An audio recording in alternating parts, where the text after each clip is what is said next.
Welcome to Real Talk with Tina and Ann. I am Ann, and today I'm sitting down with Amy Weinland Daughters. She is a keynote speaker, letter writer, satirist, sports journalist, and award-winning author. She has written two books. Dear Dana, that time I went crazy and wrote all 580 of my Facebook friends a handwritten letter, and the book we are going to be talking about today.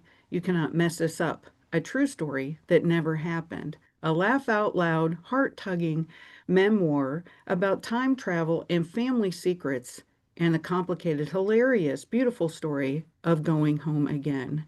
What if you woke up in 1978? No cell phones, no Google, no social media, just you, your childhood home, your mom's Thanksgiving meal, and your 10-year-old self staring back at you.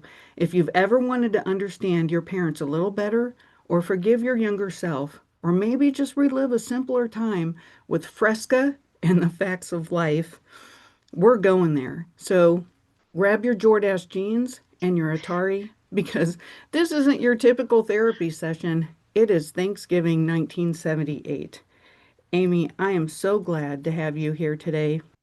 Thank you, Anne. And what a great, incredible introduction that will live in my heart forever because I just felt like that. And you saying that the story is so seen and celebrated. So thank you for that. Well, this is a very different way of looking at your life. I mean, at first I was like, wait a second, you're in a plane, you got different clothes on, you're landing in 1978. I mean, what's happening? But it was a journey, it was a ride that I was in for. And it actually is a very fast read because of how entertaining it is, because you are so funny. Well, thank you. But, and really that was the intention of the book when I first started writing was I'm going to write a funny back in time book. And the rest of it just happened. But the humor is, what I wanted to do. So thank you for recognizing that. I have to ask, where did this incredible concept come from? Time traveling to your childhood home, a memoir wrapped in fiction, or a Back to the Future wrapped in a memoir to heal? I mean, where did it come from? Well, it was, I came to writing. Um, I wasn't educated to be a writer. I got a business degree and I came to writing not later, but I mean in my 30s and 40s. And I wasn't trained to be a writer. So the story was my husband and I moved to England with our oldest son, who was young at the time, for 3 years with his job. And we thought, oh, this is going to be a great adventure. But then when I got over there, I had worked in purchasing for like 15 years. I was like, Mm, wait a second, what do I do? This is a very long day in the countryside of England. So the first thing I did is I went and took some history classes at the local university, but that wasn't enough to fill the time. And I didn't have a work visa. And so my sacrifice was, I didn't sacrifice my career per se, but kind of my sanity. And then I'd always been drawn to writing. When I worked, I would always reread my emails and think about how profound my email about the picnic or the Chardonnay was. And so I was like, well, maybe what I'll do is dip my toes in the water. So it was almost out of desperation that I started writing, sitting in oh, England. And then it was the beginning of the high-speed internet.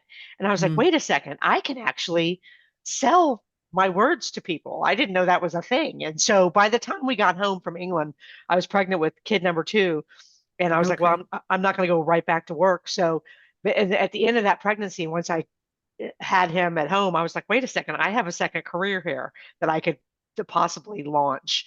And so my bread and butter was I wrote about college football for a long time, but that experience in writing for the Bleacher Report gave me the confidence to write You Cannot Mess This Up because I did not take myself seriously, which this imposter syndrome I didn't realize was a thing. Oh, And that idea and I love the past. I love nostalgia. I love time travel. So I'd always been fascinated with, and I always would like to, if I had a choice, I'd go backwards rather than forward. I was fascinated with okay. writing myself back to my own childhood. So it was just an idea. But like I said, my intention was purely to write a really funny book where I got to use the Sears catalog as my research. Mm. And that was my joy. Like I have boxes of stuff I used for that book. But what I did not realize is Mm. once I wrote myself back into that position, oh my gosh, feelings.com, I was going to have to deal with every memory I've ever made, with my relationship with my parents, and looking at my own, because a lot of the book is based, it's a memoir wrapped in the tortilla of time travel, which makes it a fictional book. But I had to, all those childhood memories, I was re-seeing them as an adult woman with two kids who would have totally seen them differently once I'd right, lived the rest of my life. So right. it was profoundly impactful to me personally. I ended up writing catharsis without even knowing it. I've had many people ask me, "Did you work with a therapist?" I was like, "No, the book was a therapist for me." Right, right. When I read this, I actually pictured myself being able to go on booking.com and rent a house where I could go back in time and order a family and have them, be represented as all the players and everything. And I thought how cool that would be, for people to be able to do that. So you could go back and, pick a day in history that you wanted to relive or not if somebody else chose it for you. I was just kind of curious why you chose Thanksgiving and why 1978. Yeah, those are great questions. I felt like, and this is funny because it was really having two kids, but I had worked as a camp counselor for a long time. I'd grown up at a summer camp, and the kids they always put me with were the 10-year-olds, and they were not Mm, in puberty yet, and they were, and now it gets closer and closer as our culture evolves. But the 10-year-olds still had the innocence of, they weren't in puberty yet. They were willing to do anything, like you could come up with any kind of crazy nonsense, and these girls were in, mm. but they Oh, also didn't require constant, like they were less likely to be homesick. They were less likely to be a bedwetter. So it was like the sweet spot. And I did this probably 6 years. It was a sweet spot between those two things. And I loved that part of childhood, just being yeah, I was 18, 19, 20, 21 when I did that job. But I loved those kids. And so when I thought about what age would I want to see myself at, I thought 10. 10 is the sweet spot, And so I was that's I was physically 10 years old in 1978. And so 1978 was chosen. I often think if I was going to do it all again, knowing what I know about the experience of writing the book, would I pick a different time period? And I'm like, no, because what I didn't realize is I was representing a misrepresented era. Like no one, everybody talks about the 50s and the 60s. And really, I feel like there's more people talking about the 80s and the 70s. It gets kind right. of left out, Mm-hmm. especially 1978, Mm-hmm.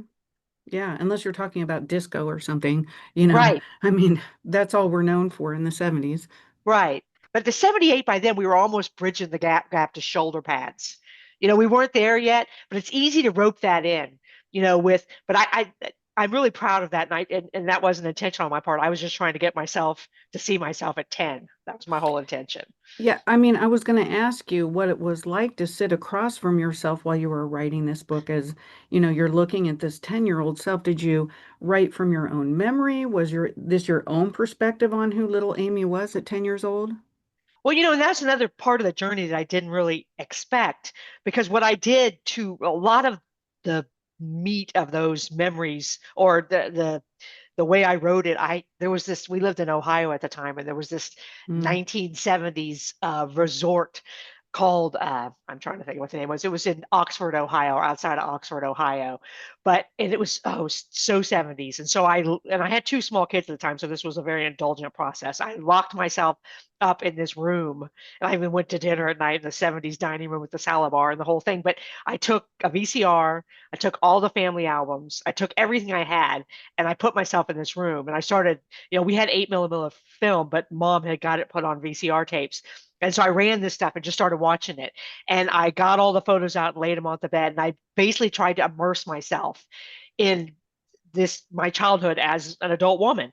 And my mm, first reaction to myself was, especially with the videos, I was like, oh my God, she's crazy. She's absolutely insane. And there's one specific video where I'm wearing this like medieval school play costume, and this stranger comes into the house, and I'm literally in her I'm just up in her situation. I'm all in her face and I'm leaping around and, sashaying all over the place. And that's really how that scene in the book comes from. It's my absolute, like, oh my God, are you kidding me? Stop. And I was so uncomfortable with just even watching the video. And I've had a lot of people Mm. tell me that I was too hard on Amy, but I think that was a great visual for me to actually see her live, minus sound. And that was a lot of my reaction. That's how I got her sitting across from me. I was wondering if you wanted to scream at her, laugh with her, hug her. Like, what did you want to do when you were sitting across from her? Were there parts of yourself that wanted to do those things? Oh yeah. I mean, I wanted to shake her and say, "Hey, we got to fit in just for a few years here. Mm. We got to pull ourselves together because you don't understand. You don't get You're 10. You don't get it. You don't get that we're laying this foundation at school, at home, Mm. that you can be who you really want to be all you want to, but like, no, shut it down." And then I absolutely wanted to lay on the floor in the fetal position and hug her and be like, girl, we're going to be all right. And Yeah. we're going to get through this. Yeah. And I wanted to absolutely laugh at her and be like, you are a badass. Let's go. Hmm. I think the best way I can frame my relationship with little Amy with this book is I went into that story. Now, I don't know that I went into that story, but when I started writing or when I started doing all that research, I wanted to run away from her. I was like, I cannot do this. I remember writing the book and Oh. it was like cringe. People say that now, Oh. cringe. That's what it felt like. But by the end of writing that book, I was like, you know what?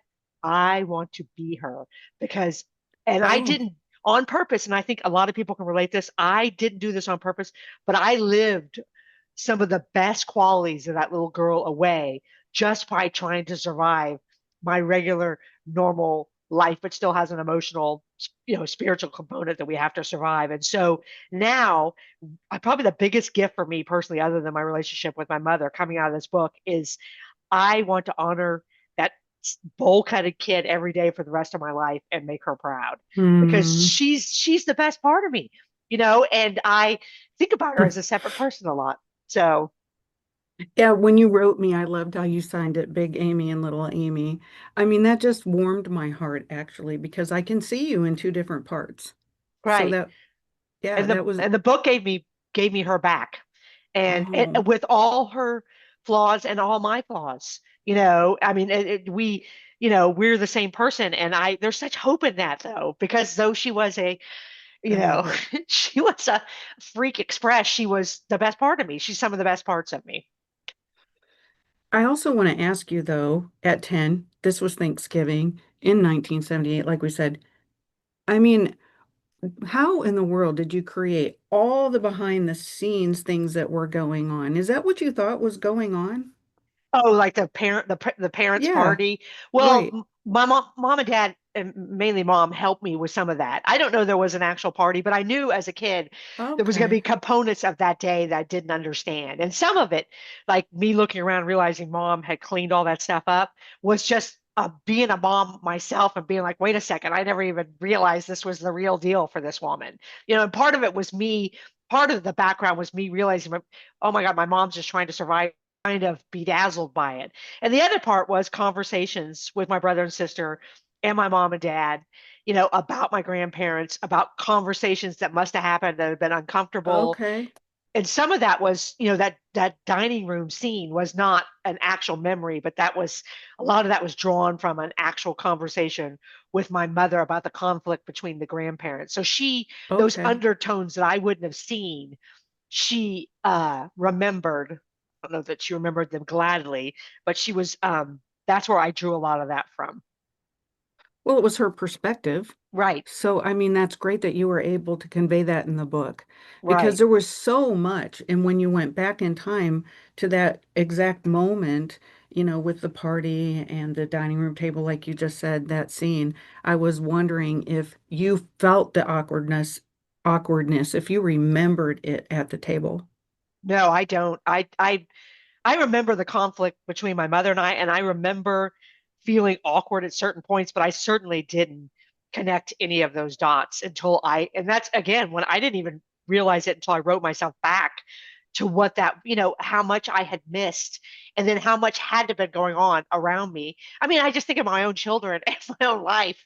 And that's one of the great takeaways from the book. Please tell me they're not going to write a book like this. But there's so much more going on. I mean, as adults, we don't know everything that's going on. We just think we do. Exactly. No, no, we really don't. But we have a really great thing going on in our head and what's going on, but Right, it might not be right, reality. right.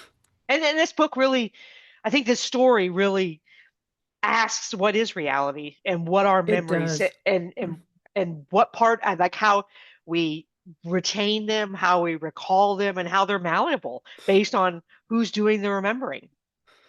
One of my favorite parts of the book that you talked about, for briefly a little bit ago was the nostalgia of it. I wore Jordache jeans. I watched The Love Boat, Electric Company. I couldn't wait for the Sears catalog to come.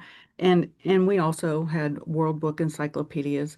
I loved how you described yourself as Tina Yothers kind of way, mixing family ties with Princess Fergie to come up with a bushy head of hair, a solid frame, and a flat face.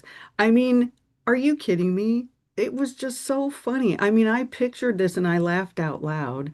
You say that you were not born with that chip that instinctually tells you what to wear. I didn't get that chip either. I'm a jeans t-shirt, Me too. kind, and that's all I wear. Except back then, I did have my Jordache jeans on. Right. And that was high. That and Gloria Vanderbilt was the epitome Oh, of, fashion. And I researched and the other than writing the funny parts, the research was just a delight and a joy to the point where the girl edited the book. We had to take out. She's like, I know you're funny and I know you're nostalgic, but we have to pick which parts of this to keep because there's a lot of it. So there's a lot of things ah, that I researched that I didn't use. But the other joy of this book is connecting with people like you who remember their own things and us sharing those with each other because there's ah. something about nostalgia that's so soul warming. There's something about it that is, just delightful and it does something to our spirit, I believe. Well, it brings a connection that I don't think we have in other ways, because we lived through the same time period. Right. Yeah, I had Pong. Yeah. I thought that that was really amazing that I had this Atari system hooked up to this huge TV in this Right. big wooden box. Right. And, I watched The Gong Show and Tony Orlando and Dawn and Donnie and Marie. And I read Right. my Nancy Drew books on my canopy bed. And I mean, I think that we can all relate if we grew up then. We had three channels on that big box that Right. turned to snow at Right. 11 o'clock, I think, Right. and we played Tripoli, and also, this is interesting, I live right by the Goodyear blimps. So I see them all the time. Really? That's I incredible because, Spring, Texas, that was the only thing going on was that blimp. And so you're in outside of, I'm in Ohio. okay, okay. Well, I spent 12 of the best years of I wrote this book in Ohio. So, Okay. parts of it, yeah. But yeah, but the blimp was a big deal to us growing up in suburbia because that blimp would come over. No one anywhere All else in the time. Texas could you couldn't compete with that. So, Yeah, all the time we see the blimp. mm. They just did a really cool thing where it was the anniversary of something, and they did all three of them at the same time all over our area. So we constantly were seeing them in the air. It was really fun. So is that Akron then? Is that where the blimp is? Yep. Yeah, the zips. Yep. Yep, not So, too far away from there. yeah, that's I'm by I Cleveland. okay, that makes me want to go see it because that the nostalgia of the blimps. Like if my brother and sister and I were to stand out in a yard and see a blimp, Yeah. we'd probably cry. And we don't even believe in crying. Oh. Just because it's such a sweet, sweet memory that's gone.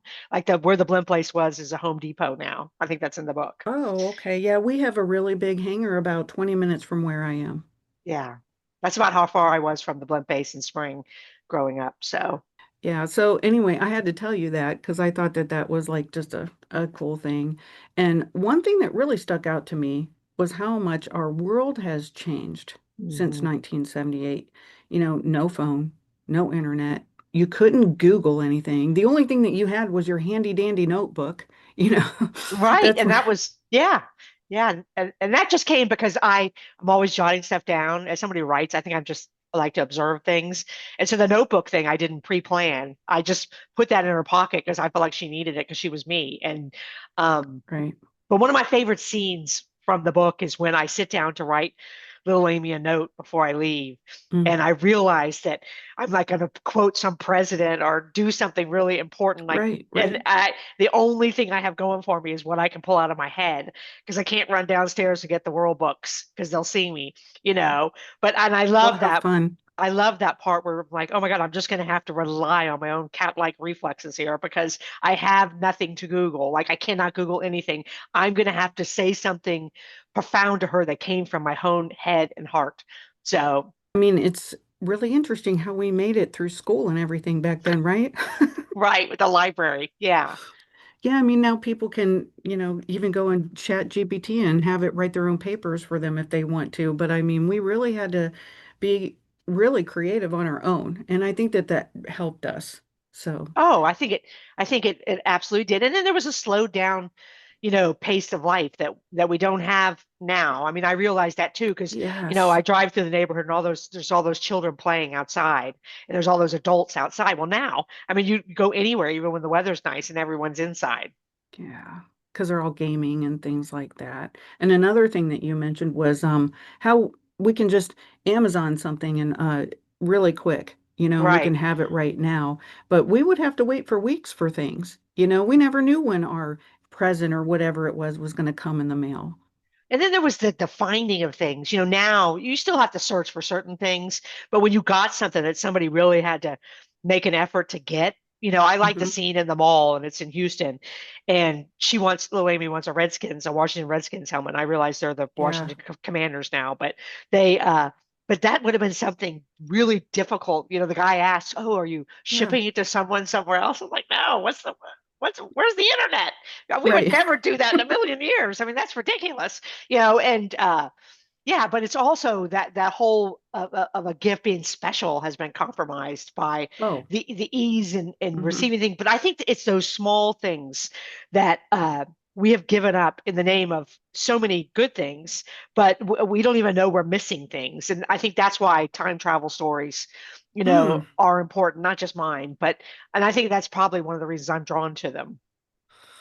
The other thing that you really talked about, and I love this, was it was kind of woven in there, the difference between how life is now for women and back then, and the expectations within the home and the family. And you conveyed that so well. I'm so proud of where women have come. You took us into that time period so well. The thing that I did love about that time too, though, was the innocence, which you kind of touched on a little bit, and it's such a trade. I mean, would you want that innocence for where we are now? It sounds like you might. Yeah, I don't know, but that's also you know, looking at the past and making it better than it was. And I think that's a human response. Like that was the golden era, and I like the scene in the mall where I'm looking at everything, everybody's wearing nice clothes or eating at Mm-hmm. that little Mm-hmm. cafe in the mall. But then you realize there's a whole bunch of people left out of that scene because now we're a much more, inclusive society. Okay, that's true. And though the innocence of that time, we're fast paced, we're in a big hurry, it's a very Mm, divisive culture we're living in, you know, yeah. but I guess that's part of what change is about. And I don't know that there's probably a right answer to that question. When I go back and see my grandparents again, personally, 100% the innocence is alluring, but Right, right. which world do I want my kids to live in? I don't know. Maybe neither. I don't know. It's hard to say. Maybe a little of both Right. because the world is really scary right now for my three littles and it is scary It raising is. them. It is. And what's going to happen? And I've never said this before, but it's a great conversation. Maybe us that have been to 1978 and lived it, maybe part of our call is to share some of that, to Mm, live part of that culture here because we can, and bring some of that, not back. We can't fully be there, but to share some of those traits with the people around us. right, right. Yeah. I think that that's really important. One thing that has really changed was that we don't smoke. everywhere. You don't Mhm. have smoke everywhere. My dad's car smelled so bad, Yeah, so stale, yeah, cigarettes everywhere that you went. And really, people could smoke everywhere. And I'm right. so glad that part of the 70s is gone. Also, we would like get in the back of our station wagon and just kind of go with, roll all over the place. And Uh, we weren't secure going down the highway. I don't even know how we made it to 2025. no, absolutely. We were bicycles with no helmets. We were hanging off of trees in the backyard and that Yep. metal playground equipment that in Houston, Texas had to be 125 degrees when we got on it, and spun around Yeah. until we flew off. I mean, there was all kinds of unsafe practices, but also we had a freedom. And I think part of that freedom it Yes. was in not knowing because I think the internet, Mm, you and I wouldn't be able to have this incredible conversation without the internet, without Zoom, and we wouldn't have probably connected. It would have been true. much more Yeah. difficult. And Yeah. so, but on the other side of that is we didn't know what to be afraid of in 1978, like we know Mm-mm. what to be afraid of and as moms and as parents, that the knowing it alters the way we're going to protect our children, and rightfully so. Sure. Sure. Yeah. And just because my mom didn't know who lived down the street or know I was going down the gravel slope at 94 miles an hour, it didn't mean she didn't care about me. And I think that's the other theme in this book is, letting parents off the hook because they were just trying to do the best they could, is not just freeing I for caught that. our parents' generations, but for us, because we're all just doing the best we can. Mom and dad were doing the best they could. Little Amy was doing the best she could. Kim was being the princess and the queen of the whole world. That's the best she could do, and Rick was oblivious. But I'm doing the best I can. Ann's doing the best she can. Hmm. Everybody who's listening, really, we're all probably doing the best we can. Yeah. Absolutely correct. But one of the other messages that went through your book a lot was, and I loved this because you mentioned how what happened in the house with your mom, or in general, actually, I'm guessing, defined everyone. Right. Only it never actually happened. And I loved that. Why do you think your family swept things under the rug and didn't talk about their feelings? I think it was a product of the 1970s. And I think Hmm. probably our foremothers and bearers from the 40s, 50s, and 60s, and I don't know when it changed, would agree with us, would share a similar, and I don't, I'm not educated enough to know, but I think there's a point where humans just survive, and then there's a point where you go further into the emotional, in a good way, maybe in a bad way sometimes. But I think we were like a lot of other families in the 70s, a functional, loving family that didn't really discuss anything that actually happened, but still love each other. And I have a great story about the book when it came out, right before it came out. Well, this is funny because I didn't want to share the book with my nuclear family because I was afraid of what they were going to think of it. Mm, And yeah. they gave me complete freedom to. They were like, just do what you got to do. And so the book was coming out in March, and I was home for Christmas, and I basically dropped off binders at their homes and left. Like Huh. went out of town, and I was so afraid of what they were going to say. And so, like 2 months later, I got a text from my dad, and the text read something like, "I read your book. It was, a great, I traveled back in time with you. I think you handled the delicate matters really well. I won't say anything more because we don't talk about that kind of stuff." And then he put Okay. dog emoji, dog emoji, dog emoji. That's what he did, like 18 dog emojis. And I will tell you this, Anne, that is the last text I ever received from my father. He passed away suddenly the next week. And so Oh. he never held the actual book in his hand, but he read it. And I got that great review, Mm. and I got that incredible, we don't talk about that kind of stuff. Like he totally got it. And that text is one of the biggest gifts of my life. But it just Mm. said what you said. We don't talk about our feelings. And he acknowledged that, but I also wonder if he felt like maybe we should have talked more. Hard to say because I never got to ask him. So, Yeah, I mean, you're right. We didn't talk about those things in 1978. We had huge secrets in our family, and we didn't have terms like gaslighting and things like right. that. We just didn't talk about it. We ignored it and we moved on. And that was the times. You said somewhere below the surface, what we think we see is real life. And that is so true. I love how you wrote that. Now, when you went back in time, though, what secrets did you find? Well, I think well the stuff like the grandparents not getting along. I felt like it was like Disneyland, except for Oh, it wasn't. Except for I think and this is hard because it's my own life. Like I do discuss my mother's drinking, which is a delicate matter for sure. And mm, I didn't know about it as a child, so it wasn't a secret.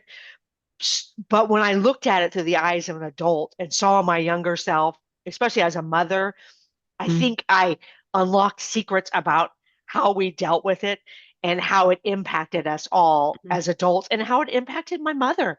And I think the mm, other secrets I saw was my mother was reacting to the her reality that she was, maybe not. I think the thing is, I always thought mom was happy because we lived in a nice house and dad was wonderful, but maybe that's not the life that mom wanted.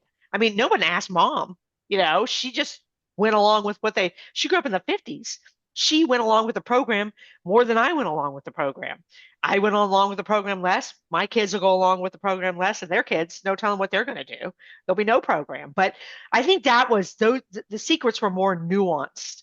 I didn't come across anything that was like, oh my God, I can't believe I didn't know about this. It was more nuanced. It was more a perspective shift. It was more about mm, truth mhm. finding. Yeah, and my aunts and everybody in the family, the women, they were always in the kitchen and they were doing their thing, and lots of times they had a dress on, and they had their hair up nice and everything, and I mean those times are just gone. Oh, completely. Yeah. And absolutely. And then it's funny though, because things are changing right now and we don't even know it. Just like it was then. Yeah. We went from Yeah. the bouffant and the pearls to, skirts and sweatpants, and Hmm. amen. I'm here for it. I wanted to ask you about the comment about your dad in the book, how he said that our biggest fights were about you, and I tried to protect you. Where were you coming from with that? Well, dad told me that from an early age that he never understood it, that mom just did not, she cared for me and did all the things, but she didn't like me. There was something ever since I was tiny that Yeah. she didn't like. And so he didn't go into great detail. And this is when he was older.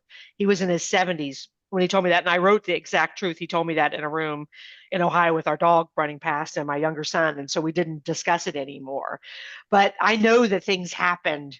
And I think this book helped me not, and on one hand, it made me realize that all my memories weren't, though they were true to a certain extent, they may have happened, but the actual, I don't know, without re-seeing it, like I resaw some other things in my own imagination, I would have to say. But I think there were memories I had, flashes of things that really happened, and I think it validated that, And I think he tried to protect me because she didn't like me.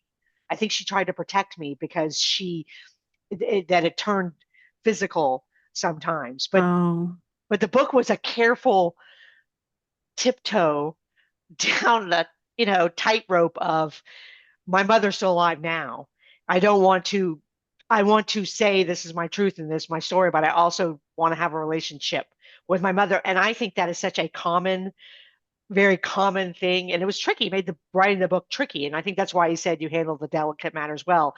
Though I alluded to some things, I didn't straight go into them, except for a couple times because the editor pushed me to do it.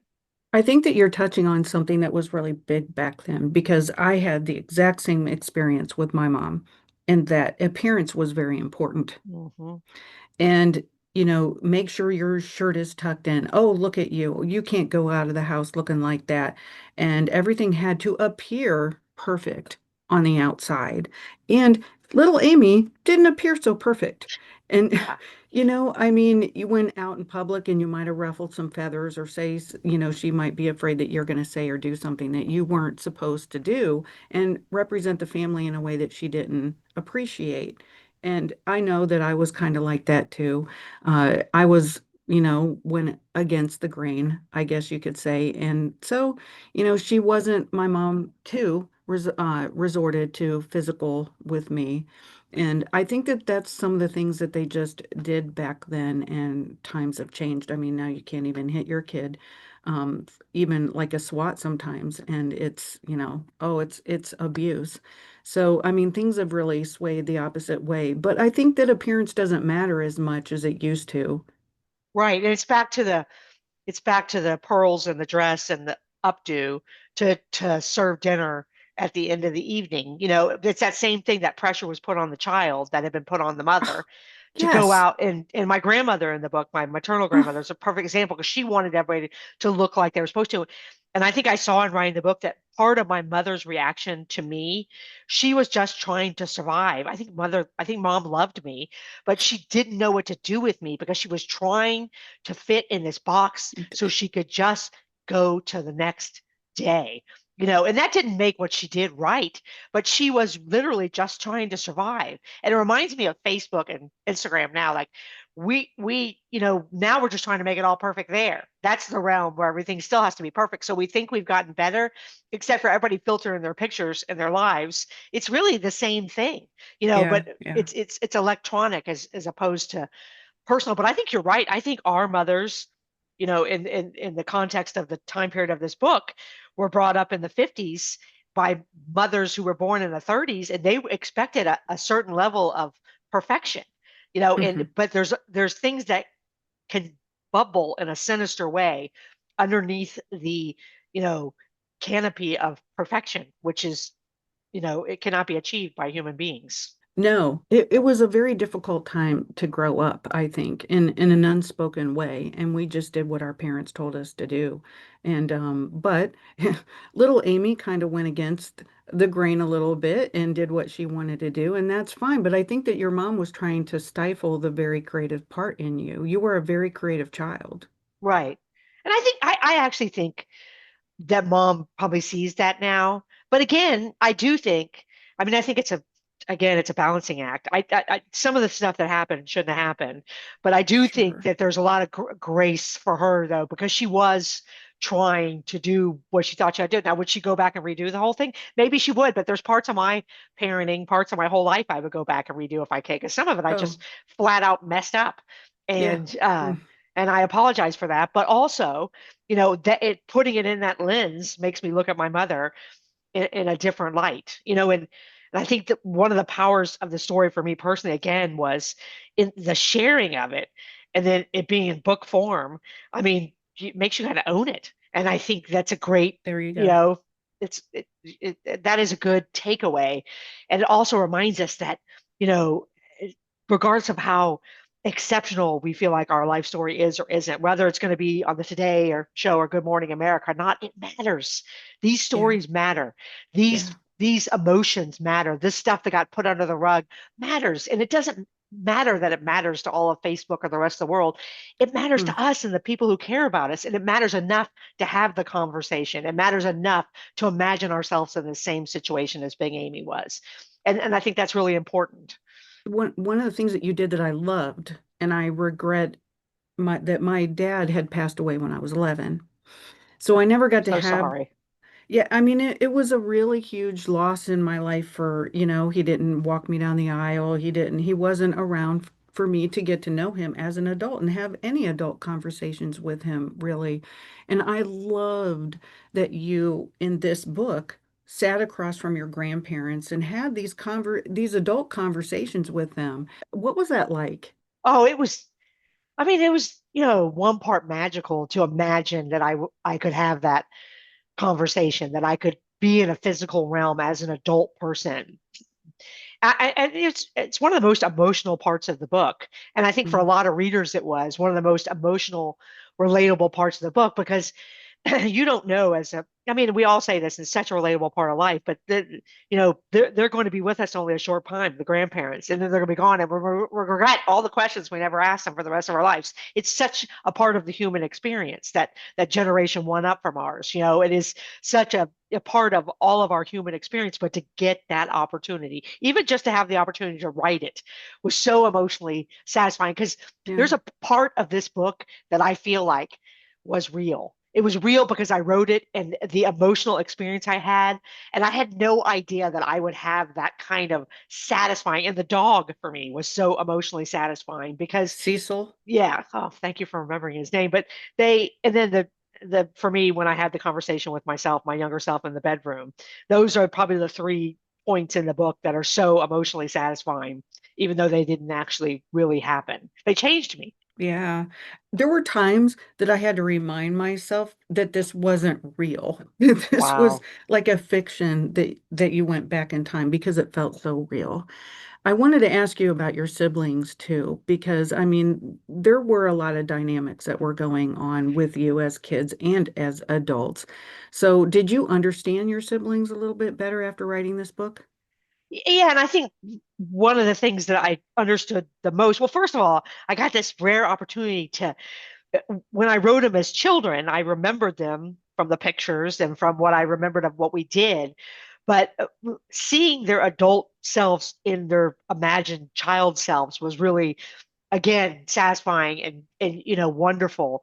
But also I just gained this appreciation that we'd done this ride together, as different as we are, and we've come fractured just like brothers and sisters do all over. We seem to come apart and get together because we are so completely different. But that, Mm, just an appreciation that I've got to do the ride with these two people. And you know what, and then the appreciation for how they approached the book project as the greatest thing, and they were just so mm, proud and happy and wanted to okay. talk about it. And I think, you know, those dynamics, like even with my mother, that was hugely, I forgot how supported and loved and celebrated I was, See, yeah. and what a gift that was. And we're still different, but the book has become a family book. And Okay. we're proud of it. Now that's the kids, we all have kids, and my sister doesn't have kids, but my brother and I do. As they've gotten old enough, each of them has read it.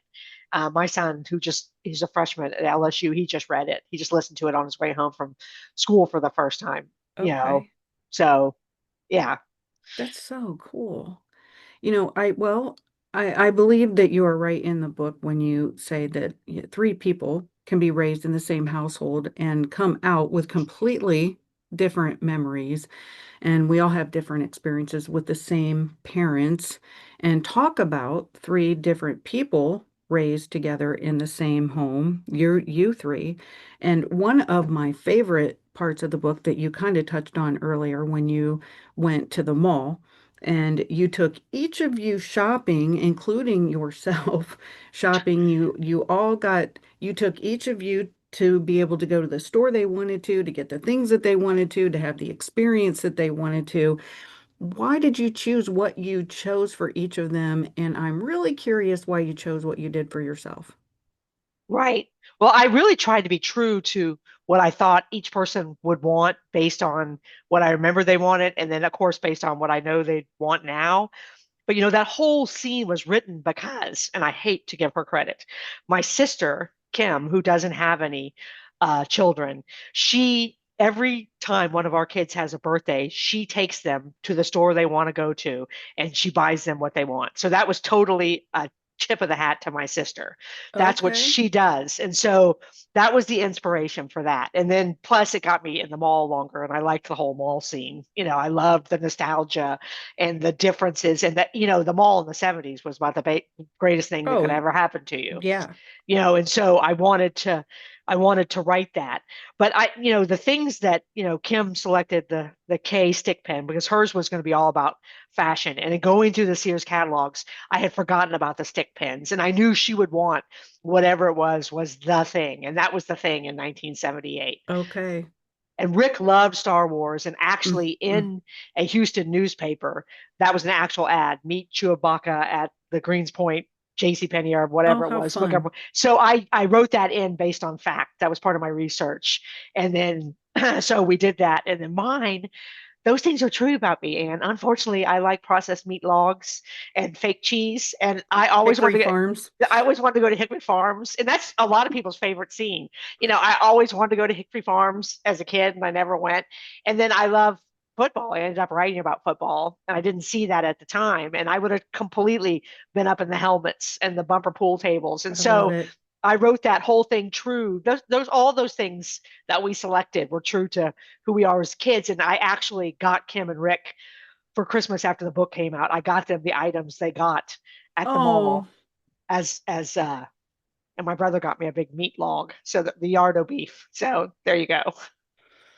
oh my gosh, that is so fun. I love that. Yeah. And you do talk, you mentioned the Pro Football Hall of Fame in your book. I Hmm. go past it all the time. I see it every week. I've been twice, and we got to go to the induction 3 years ago for our. That's where we went for our 30th anniversary. Everybody else went to Okay. Hawaii, and we went to Canton. Loved Yeah. every minute of it. Well, we go to the parade every single year Okay. and yeah, and we go to a lot of the happenings. It's a So, beautiful facility now. It's grown too, I know, where there's a whole lot more. They're building more where it's going to be like a oh my gosh, yes, entertainment destination as yep. opposed to just the Hall of Fame. Yeah, it is huge. It's fun. Also, I wanted to touch on this memory. And well, I wanted to know if it was a memory or if it was something that you needed to write.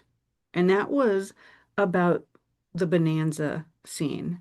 And when you were there with your dad, because every other scene in the book, this was so different to me. Your dad seemed happy, more joy, like he wanted to go out to eat. He wanted to be a part with the family. Uh, and I didn't catch that in any other part of the book. So I was just wondering if that was an experience that you had or if it was one that you needed. Boy, that's a great question. No one has ever said to me, your father was, I'm really going to have to think about this, that I portrayed him different in that scene. I'm going to write that down. No one's ever, so thank you for that. Uh, Yeah. I don't know if it's not from a memory because that's how dad acted because it was such a big deal when we went out to dinner that he would have Okay. made such a big deal out of it. And he liked to do the whole thankful thing. So maybe I let him Okay. run that scene. He was living when I wrote the scene though, but Okay. maybe it was something I needed to do. And I don't know if it was subconsciously that I wanted to celebrate him in that scene because the whole focus had been on mom throughout the book. And then Yeah. I wanted to show that in dad. That is such a great question, Anne. And I don't know that I have a definitive answer. I have to think about it. That was Um, the one where your dad stood out the most to me in the book. right, right. Yeah, that's interesting. But he liked to do the whole around the table thing, and my mother hated it. And I wrote that into the siege, like, Dick, I'm fine, like shut it down. But and I think that had dinner table vibes, which I did a little bit of how, because we all sat like a lot of people did in the 70s. We sat down every night, and everyone sat down in their Yeah. place, and it was kind of somewhere between like very warm and friendly, and like this is a total, like anything could happen. Like this is the most dysfunctional thing anybody's ever been to. And also, yay, this is wonderful. But I think that maybe that was me showing how he acted at the dinner table because we only had, I think, breakfast at the actual table in the book. And that was dinner dad too. And so Mm. maybe that's what I was, maybe that's one of the things I was highlighting. So I made that scene bigger because that's how he would have acted at a table with all of us sitting around it. Well, it was a good scene.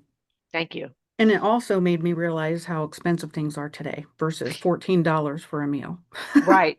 And all those prices were I mean that's all researched, but that's so all Sure. that all that was completely it's like the scene the go meet Darth Vader scene in the mall in Houston. That was a lot of it's based on facts, and then a Sure, lot of I knew memories. that. Yeah, Yeah. I could feel that. You with your memories, talking about memories, you bring up a really good point when you talk about staying in the bad memories versus good memories.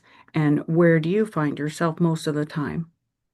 I think this book has helped me stay in the better memories, and it's another gift. And I just never would have expected when I sat down to write my funny little book that it would have this kind of emotional ramifications on me, much less someone who read it, which would have been totally out of my mind. But I think because of Hmm. going through this process, I think it has shifted my perception where I try to stay in the good memories more, and I also try to look at memories as malleable. And I rely on my memory still because I have a great memory. I have a better memory than my brother and sister, and they would admit that. But that doesn't mean the way it all went down is completely 100% factual. And I think there's a lot of hope in that. And I Mm, think there's a lot of almost emotional freedom in that. Like I don't have to be anchored to that anymore all the time. Like it happened, but that doesn't have to be the anchor for the rest of my life. Well, you do bring up the point in the book that, those tough things that happen to us, that when does it get to the point where we talk and talk about things and then we realize that it did happen, but the realization that talking about it makes it worse after a while. So, and we're all different in how we deal with our trauma and how we talk about it. But I do know that we can reach a point where it is not healthy to Right. revisit and revisit, and it's healthy to pick up and move on and figure out a new way to move. Did this book help you do that? It seems like it did. Oh, absolutely. Absolutely. And I think what you said is so important. That threshold is different for each human being. Each of us have a different threshold for, when we're ready to say, okay, that happened, that was bad, but I'm going to move forward now. And I don't think it's even done in a definitive way or, an absolute way. I think it's just done emotionally. And then we're just ready to go to the next thing. I love this. I love the line in the book, and this just made me think of it. It's like the baggage carousel at the Yeah, airport. You that's take it. the bags on and off, and take them off again, and put them on. And at some point, it just goes around, around, around again until you walk away from it. Yeah, I had that visual in my head when I was explaining that to you, because that's what it feels after a while. It's just it is time to kind of pick up and get those luggage off the carousel and then go off and move on. And we need to do that at times. We have to. And I felt that with your book. It felt so healing to me in such a creative way. And it wasn't like the normal, boring way of revisiting your Right. life. Wow, that's very humbling. I will say that as I've reread the book, I think this is very common for anyone who's written a book or written anything. You are being creative about anything. You look back at certain parts, you're like, I can't believe I said that. But I think the thing I'm the proudest of is how the book goes, it'll get kind of deep, and then there'll be some humorous zap right behind it. I like that. And I think that's what life is like though. You know, Hmm. we we live through things that are real and hard, and then someone makes us laugh. And there's such value in that. And we forget that, we can be that to each other. And that's so important. Yeah. Levity is so important. And Hmm. because it keeps things in perspective, and that's who we can be to each other as adults who have experienced, this incredible, messy, screwed up, beautiful life. I want to ask you about your mom. Did she have a hard time reading herself in the book? I cannot imagine. Mom and I have discussed it, but we haven't had like a in-depth, like we touch on it, and I know that because the epilogue is true. I did go and talk to mom. I did go and have that conversation with her, and we did not agree on everything. We both cried, which we neither of us cried ever. And we walked away at least living in the land of honesty. And my mom has chosen, at least in her conversations with me, to focus on the parts of the book that she felt seen and valued, and she's focused on those things. And maybe with her friends she said, oh my god, I can't believe she said all that. But I think what my perception of what she's done with it is, she's done what dad said in the text. We don't talk about those things, and she's good with that, and she's fine with not discussing those things, at least with me. And I know she hasn't discussed them with my brother and sister, but she has told me stuff like, I liked when you said dad's a great guy, but he's he the right guy for me. Where's Mm, mom's ladies' night out? She liked it when I said, she's living this beautiful life, but is this the life she wanted?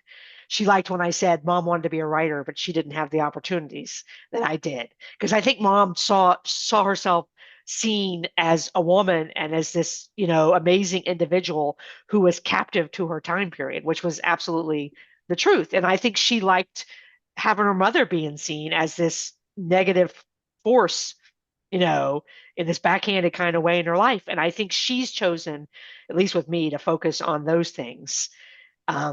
And then she also, I mean, this is personal, but she has apologized to me several times since the book came oh, out, and not in a oh, specific way. But she said stuff like, I know I did stuff I shouldn't have done. I know I did things. And I'm like, Mom, we're good, And so she has, so I guess that's her reaction to what the book brought out and what it didn't say, because that's all in there under the surface. I mean, that's actually beautiful. And what about your siblings? Have you been able to revisit with them and say, why did we act like nothing was happening in the house? I mean, it wasn't extreme, but No, whatever it was at the time, why was it just ignored and moved on? right. And I think the fact that it wasn't extreme makes it even more not dangerous, but like nefarious, like it's because it's not big, nobody's going to deal with it, and so it just seems like everything's perfect and it's fine. Right. But they both they were, I think they were both, well, especially my sister, my brother and I have discussed it less. He's assessed it in the context of one of his children's relationship with his wife, but my sister was surprised that she knew some of the negative components of my relationship with my mother, but she was surprised at the breadth of it because I actually shared with her, more details, and she was absolutely just dumbfounded and upset, very highly upset about Mm, it. And mm, because her reality was different than mine, I didn't go into mm. her room and talk to her about it, Yeah. and it didn't happen in front of other people. And so I think she was shocked and very, as my big sister, I mean, as jealous as I was of her, she had my Yeah. back, you know? Okay. Okay. Well, every family has secrets, and you're right. And it doesn't have to be a huge life-altering situation in order for it to affect who we are as individuals for the rest of our lives. Right, It is those underlying hidden secrets, those things that are not said, those dynamics within the family that shape us, that are not healthy, that no one mentions. And these are the stories that are not normally written about. And I'm so glad that you did that because is that is that why you added that twist to the time travel too? Because I have to say, I think that everyone should read this book because these stories, they're not the ones that are often told. And it is that kind that hits people where they live, more people where they live. So many people don't have those extremes. And I think that time travel twist actually kind of made it more fun in a way where we were invited into uh, most people's lives, most people's, not the extremes. right. I think that's a great observation. And for me, the time travel was what I wanted to do. So, and it ended up being, like you said, this great, connector, a device to, rather than just remembering it, to relive it, and then that's so relatable. The whole thing is so Yeah, relatable. And it whenever I is. talk to somebody about it, even when someone hasn't read the book, you're an exception because you read it, and I mean, you read it with great attention to detail, but you see the click, click, click, click, click. And that all that is male, female, it doesn't matter age. What would I do if I went back to my 10-year-old self? And my kids have told me that, I thought myself back to my 10-year-old self, and I was only how many years removed from that. But that's Mhm. the immediate takeaway is I put myself in that situation, and what happens, and I loved how you said just because it wasn't a case of extremes doesn't mean it didn't happen. right, right, Yeah, because we're so quick to minimize our pain when it's right, not extreme. right. And we compare our, I have a dear friend who lost her son to cancer at Mm, 15. And she tells me all the time, you cannot not share your stuff just because you don't think it's as bad as my stuff. Like when my dad died, she goes, "We're going to talk about your dad dying, even though you don't want to do that with me because you're comparing it right away to my son's death." She said that doesn't take away from your experience being a real experience that has had a profound impact on you. But I think social media has done nothing but it accelerates that thought because we look on social media for the extreme. We hear the extreme stories. That's what's shared, yeah. and so we think if we don't have something extreme, it's not worth sharing. And I like what you said. This book is just it's kind of there's not right words for it anymore. Not normal, not suburban, but it's just like you said, for most people, for a lot of people, it's relatable. Um, and that makes it It really powerful in a is. backhanded way. Yeah.